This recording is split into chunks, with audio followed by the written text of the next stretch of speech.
Pemirsa, kericuhan terjadi saat proses eksekusi sebuah rumah mewah di kawasan elit Menteng, Jakarta Pusat. Pihak jurusita Pengadilan Negeri Jakarta Pusat yang hendak mengosongkan rumah diadang sekelompok orang yang mengaku kerabat penghuni rumah, hingga berujung aksi saling dorong dan nyaris memicu baku hantam.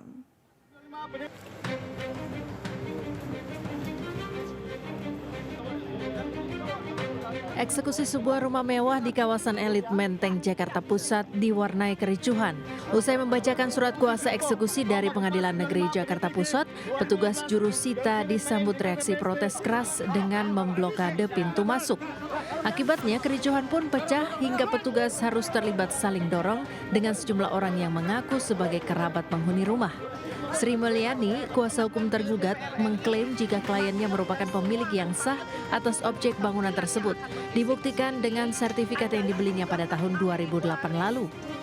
Sejak tahun 2008 dan tidak pernah dinyatakan batal oleh BPN, tidak pernah dinyatakan cacat hukum administrasi, namun oleh pengadilan dipaksa untuk dikosongkan, sementara pemohon eksekusi haknya belum ada. Sementara tim jurusita mengaku sengaja melakukan upaya pengosongan berdasarkan putusan dari Pengadilan Negeri Jakarta Pusat. Kita sempat bacakan penetapan dari pengadilan tentang eksekusi pengosongan nomor 90 2017 eksekusi. Akan tetapi setelah kita coba untuk terobos massa di sana, kekhawatiran takut ada benturan, maka dari pihak keamanan kita harus mundur dulu deh. Harus di balik kanan dulu. Kita cuma mengamankan ya. Kalau memang nggak bisa, kita hentikan. Kita hentikan. Khawatir kericuhan semakin parah, upaya pengosongan paksa rumah mewah tersebut akhirnya ditunda sementara hingga situasi terkendali. Dari Jakarta, Rani Sanjaya, iNews melaporkan. Sebuah bus jurusan Bogor Pelabuhan Ratu terbakar hebat saat melintas di kawasan Sukabumi, Jawa Barat. Beruntung kebakaran yang diduga akibat korsleting di bagian mesin bus itu tidak sampai menimbulkan korban jiwa setelah supir dan penumpang berhasil menyelamatkan diri.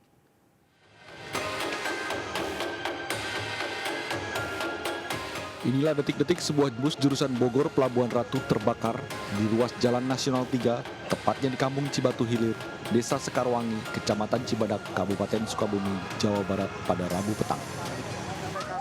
Kobaran api dari bagian depan bus dengan cepat membesar hingga membakar seluruh badan bus. Sopir sempat menyuruh seluruh penumpang untuk keluar lantaran api mulai membesar. Penumpang yang berjumlah 13 orang panik dan berhamburan keluar untuk menyelamatkan diri. Tidak ada korban jiwa dalam peristiwa tersebut. Para penumpang akhirnya dialihkan ke kendaraan lain untuk melanjutkan perjalanan menuju Pelabuhan Ratu. Sebelum turun saya matikan mesin, matikan AC, saya cek di bawah sudah ada api. Nah, begitu saya ada api, yang saya pikirkan pertama kali penumpang, Pak. Dengan cepat, sigap, saya langsung teriak. Para penumpang langsung keluar hari ini, detik sekarang juga. Itu bau minyak tanah, Pak. Nah, terus? Abis itu keluar asap di dalamnya itu. Kami nggak tahu ya, jadi gemeter itu saya langsung keluar. Petugas pemadam kebakaran yang tiba di lokasi berupaya memadamkan api yang terus berkobar. Sebanyak 2 unit mobil pemadam kebakaran diterjunkan dan setengah jam kemudian api berhasil dipadamkan. Penyebab kebakaran diduga berasal dari korsleting listrik. Petugas selanjutnya mengevakuasi bangkai bus tersebut. Saat ini kasus kebakaran bus tersebut dalam penyelidikan unit Gakum Satlantas Polres Sukabumi. Dari Sukabumi, Jawa Barat, Budi Setiawan, iNews melaporkan. Pihak BPBD Kabupaten Bandung masih menyelidiki penyebab robohnya rumah 3 lantai di kawasan Margahayu, Kabupaten Bandung yang terjadi Selasa kemarin. Sementara petugas gabungan yang dibantu warga hari Rabu nampak membersihkan puing-puing rumah yang ambruk.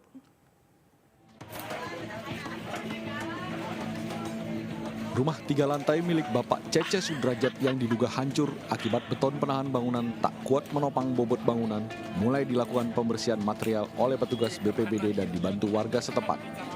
Pembersihan material kali ini dilakukan dengan cara manual dengan menggunakan dump truck untuk mengangkut material runtuhan.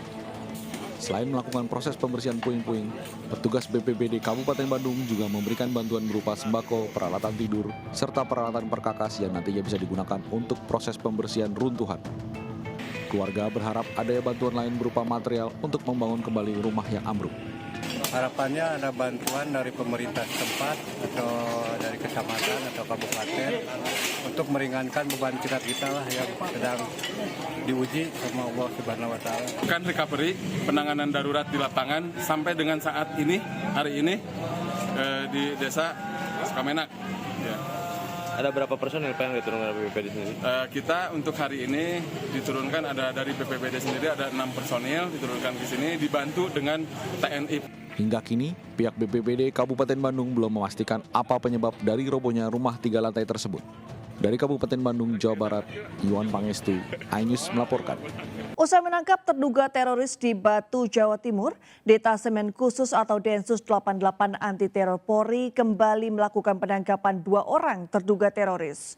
2 terduga teroris yang terafiliasi dengan Daulah Islamiyah atau ISIS tersebut berhasil diamankan di wilayah Jakarta Barat.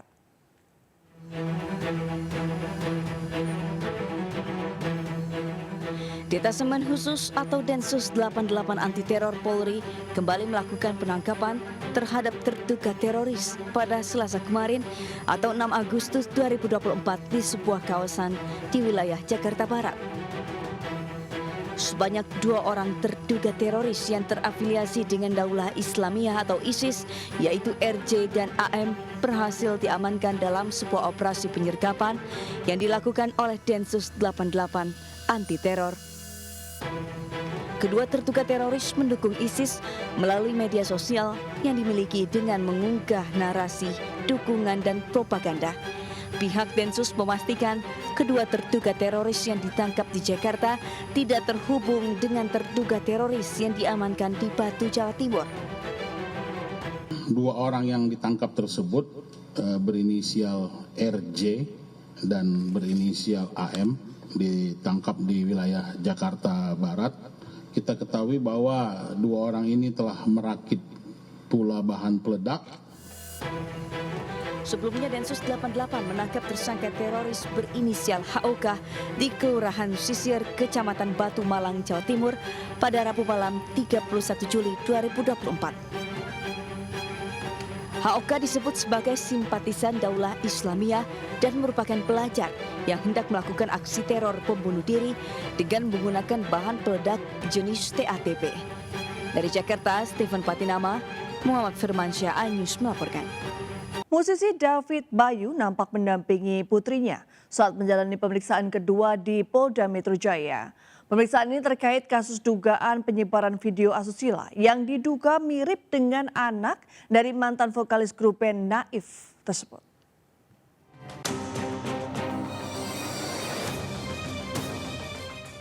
Untuk kedua kalinya, Ade, anak dari ex-vokalis band Naif David Bayu Danangjaya mendatangi Polda Metro Jaya. Ditemani kuasa hukum dan ayah tercinta, Audrey datang untuk menjalani pemeriksaan lanjutan terkait penyebaran video syur yang diduga mirip dengan dirinya. Ade diperiksa kurang lebih selama 4 jam dan dicecar dengan 29 pertanyaan. Saat keluar dari Diskrim Polda Metro Jaya, David Bayu mengatakan sebagai ayah dirinya selalu mendukung anaknya walaupun sedang tersandung kasus. Disampaikan klien kami sudah jelas dan detail di pihak penyidik. Ada beberapa yang disampaikan, tapi kami tidak bisa menyampaikan termasuk materi dan juga apa barang bukti yang kita sampaikan. Rekan-rekan bisa menanyakan ke pihak penyidik. Itu aja. Sebelumnya polisi telah menangkap dan menahan 2 tersangka yang berperan sebagai penyebar video yang bermuatan pornografi yang diduga mirip Ade. Dari Jakarta, Ismalia, Nadifa Adian, iNews melaporkan. Pemirsa, seorang batita di Cipayung, Jakarta Timur terkunci di dalam mobil dalam kondisi menyala. Beruntung batita berhasil dievakuasi oleh tim rescue damkar Cipayung dalam waktu singkat.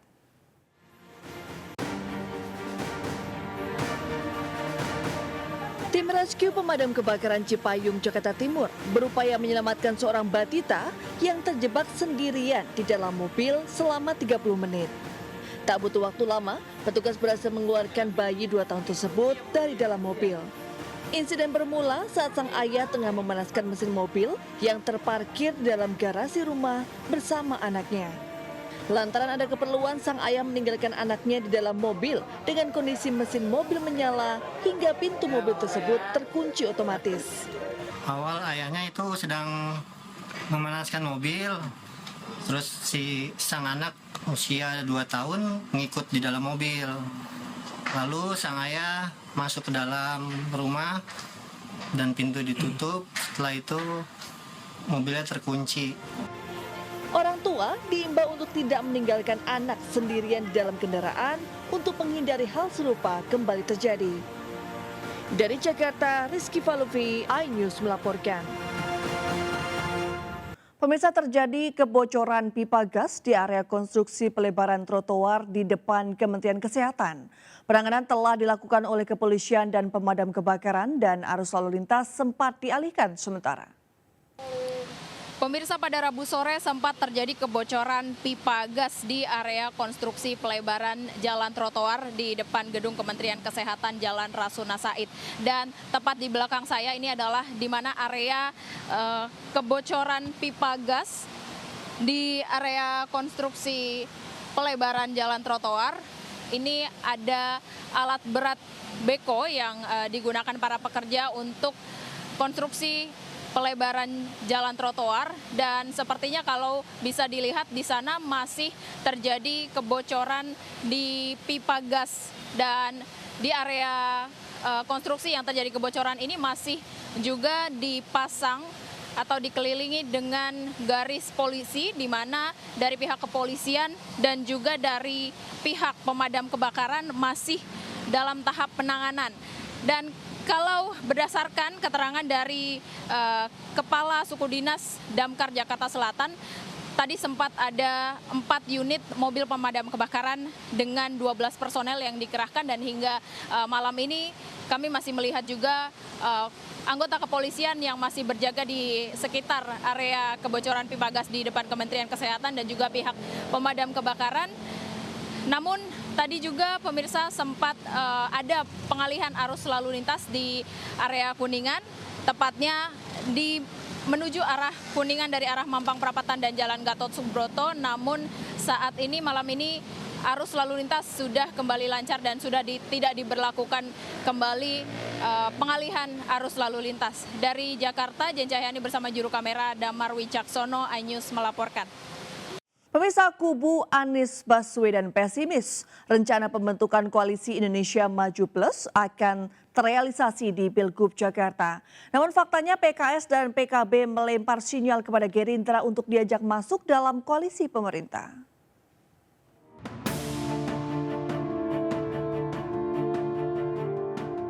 Kubu Anies Baswedan pesimis rencana pembentukan koalisi Indonesia Maju Plus akan terrealisasi di Pilgub Jakarta. Juru bicara Anies Baswedan, Iwan Tarigan, merasa tidak khawatir terkait rencana dibentuknya Kim Plus yang mengusung Ridwan Kamil dalam Pilkada Jakarta. Menurut Iwan, Anies Baswedan saat ini telah mendapat dukungan dari PKS dan Partai Nasdem yang mempunyai 29 kursi di DPRD sehingga cukup mendapatkan tiket dalam pemilihan gubernur. Namun, Iwan lebih khawatir jika koalisi Indonesia Maju akan menarik PKS dan Nasdem dan membuat skenario Ridwan Kamil melawan kota kosong.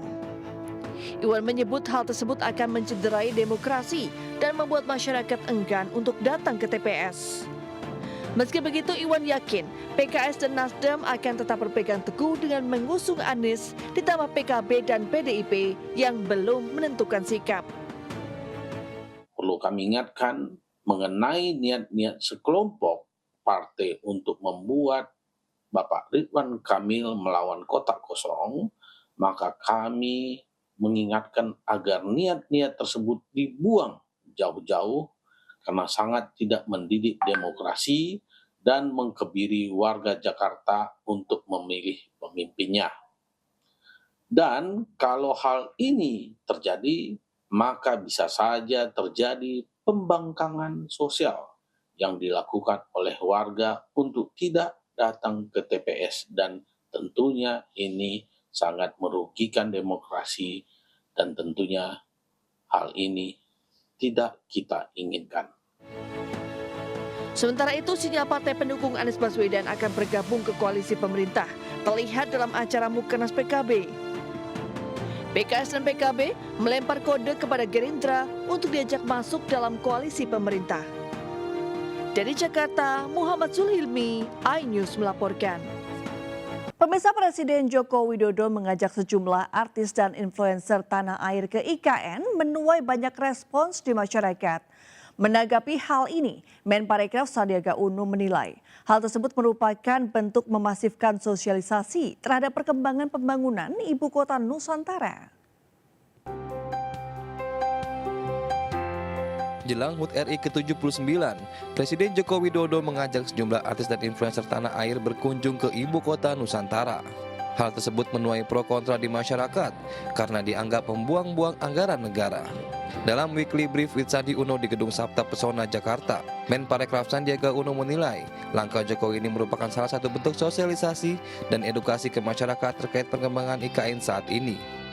Nah, mengenai IKN sendiri, tentunya persepsi masyarakat ini harus terus dibangun bahwa IKN ini adalah proyek jangka panjang dan sudah memiliki landasan hukum, dan para influencer ini kita harapkan bisa menjadi wadah untuk mensosialisasikan dan mengedukasi masyarakat. Sandi juga berharap para influencer mampu menjadi jembatan dalam mensosialisasikan perkembangan pembangunan ibu kota Nusantara yang menjadi warisan kepada generasi mendatang. Dari Jakarta, Fakih Satrio, iNews melaporkan. Sementara bendera merah putih raksasa sepanjang 10 meter dikibarkan di atas Bukit Merah Putih, lereng Gunung Argo Puro, Jember, Jawa Timur. Tak hanya itu, bendera merah putih lainnya dengan panjang 100 meter juga ikut dibentangkan di atas bukit dengan mengerahkan sejumlah personel.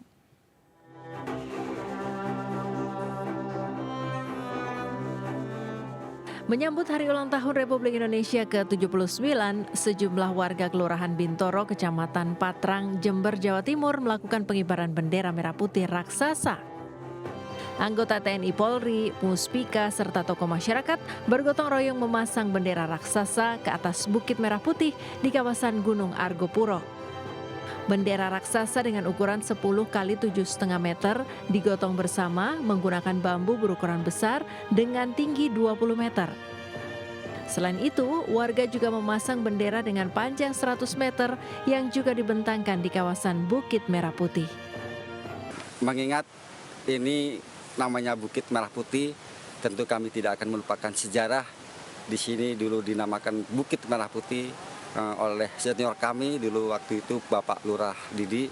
Kami ingin meneruskan cita-cita beliau bahwa Bukit Merah Putih ini adalah milik negara kita. Rencananya bendera tersebut akan tetap berdiri dan membentang hingga akhir Agustus 2024. Dari Jember, Jawa Timur, Bambang Sugiarto, iNews melaporkan. Pemirsa, senam trampolin menjadi salah satu cabang olahraga senam yang memiliki keunikan dan tempat istimewa di kalangan kaum hawa. Selain menyenangkan, senam yang dilakukan di atas trampolin ini memiliki banyak manfaat kesehatan bagi tubuh. Kalau selama ini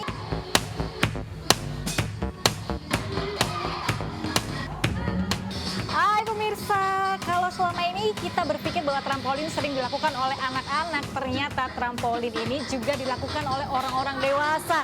Kayaknya seru banget ya pemirsa, dan ini olahraga sangat bermanfaat untuk kesehatan dan juga kebugaran tubuh. Gimana kalau kita coba? Yuk!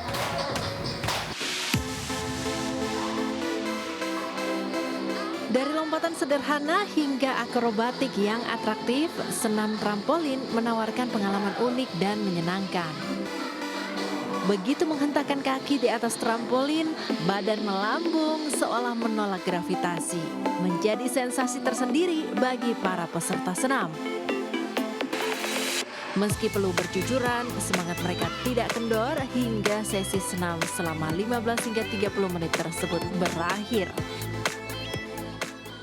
Dilihat sih kayak seru banget gitu. Jadi kayak happy aja gitu. Pokoknya dari teman ke teman lah gitu. Lebih bugar, lebih fit, badan pokoknya lebih happy deh. Lebih energik yang jelas. Iya. Kendati tidak sepopuler olahraga pada umumnya, senam di atas trampolin memiliki tempat istimewa di hati emak-emak. Sebab olahraga kardio yang satu ini ampuh untuk membakar kalori dan menurunkan berat badan dalam waktu singkat. Selain itu, sejumlah manfaat kesehatan dapat dirasakan apabila senam dilakukan secara rutin. Itu baik untuk kesehatan jantung dan juga paru-paru ya. Itu menguatkan otot jantung dan paru. Kemudian yang selanjutnya bisa mengontrol kadar gula darah dalam tubuh. Kemudian menguatkan otot tulang rangka ya, rangka tubuh dari mulai otot kaki, kemudian betis, paha, kemudian perut, kemudian punggung semuanya ya, karena kita bergerak di atas trampolin. Kemudian yang paling ini sih menurunkan berat badan yang paling digemari oleh masyarakat, terutama ibu-ibu ya. Olahraga yang menyenangkan dan menyehatkan ini dapat dilakukan oleh anak-anak hingga lansia. Senam trampolin juga semakin banyak digemari masyarakat. Terbukti ribuan warga yang tersebar dari Sumatera hingga Papua telah tercatat menjadi anggota senam trampolin Indonesia. Gerakannya banyak banget pemirsa, dinamis, dan saya ngikutinya sampai ngos-ngosan dari awal tadi, sekarang udah sampai keringetan. Dari Tangerang, Galuh Pandu, Ade Supriyatna, iNews melaporkan. Masih semangat semuanya? Lanjut!